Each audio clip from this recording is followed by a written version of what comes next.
आसपास पालीवाल जैसलमेर के आसपास के इलाकों में आकर बसते हैं और यहाँ भी पाली की तरह एक प्रमुख व्यापारिक राजमार्ग जिसे सिल्क रूट कहा जाता है, यह इसके कनेक्टिंग मार्ग पर स्थित था।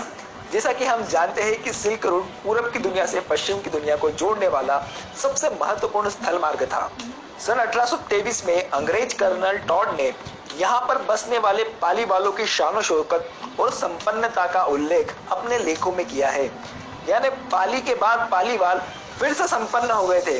माता लक्ष्मी का आशीर्वाद इन पर जो था, इनको सहेजने की कला में पाली वालों का भारत तो क्या पूरी दुनिया में कोई सानी नहीं था। अपनी इसी अद्भुत क्षमता के कारण रेगिस्तान में भी यह लोग कृषि कर पाए और यहाँ पे व्यापार किया और खूब फले फूले। इन्होंने कई सारे बावड़ी, कई सारे कुएं और कई सारी जमीन के अंदर नहरें या फिर सुरंगें भी इन लोगों ने बनाई।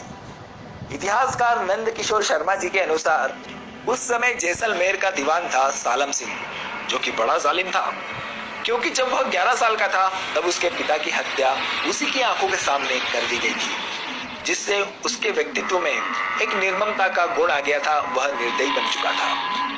वेटर, जल्दी से जाके 2 कॉफी लेके आ। मैं वेटर नहीं हूँ। अच्छा, लेकिन जैसे इस समय जैसलमेर में भीषण 2 वर्षों से सूखा पड़ रहा था, अतः खजाने की कमी, फसल की कमी, हर तरह से एक अकाल सा पड़ने लग गया था। पूर्व के राजपूत राजाओं द्वारा पालीवाल ब्राह्मणों को कर में कुछ छूट दी गई थी, जिसे सालिम सिंह ने अब हटा लिया था। पर बात यहाँ तक होती तब तक तो ठीक था, परंतु सालम सिंह की दृष्टि यहाँ के पालीवाल पुजारी की एक सुंदर कन्या पर भी पड़ गई। सालम सिंह का मन उस कन्या पर आ गया। उसने विवाह का प्रस्ताव भी भेजा, परंतु पालीवाल अपनी जाति के बाहर लड़कियों का एक अत्याचारी को नहीं देना चाहते थे।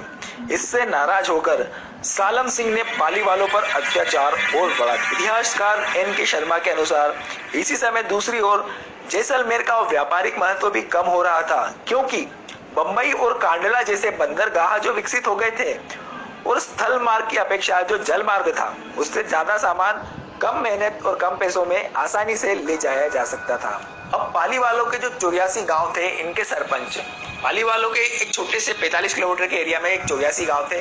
इन सारे लोगों के सरपंच कोठारी गांव के एक निर्माणाधीन मंदिर में इकट्ठा होते हैं और अपने मान सम्मान की रक्षा एवं समाज के बेहतर भविष्य के लिए रातों रात 84 गांव जितना सामान समेट सकते थे उन्होंने समेटा और पलायन करने का फैसला कर लेते हैं। और वाकई में पूरे 84 गांव खाली हो जाते हैं। इनमें से 2 गांव फुलदारा और खाबा तो आज तक बस नहीं पाए हैं, क्योंकि कहा जाता है कि यह गांव शापित है।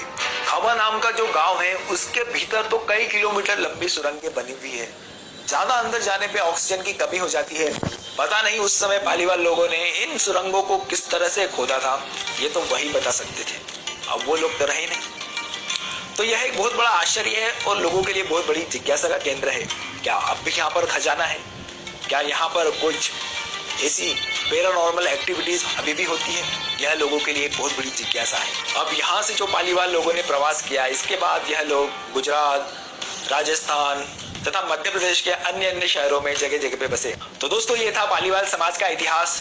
दोस्तों, यदि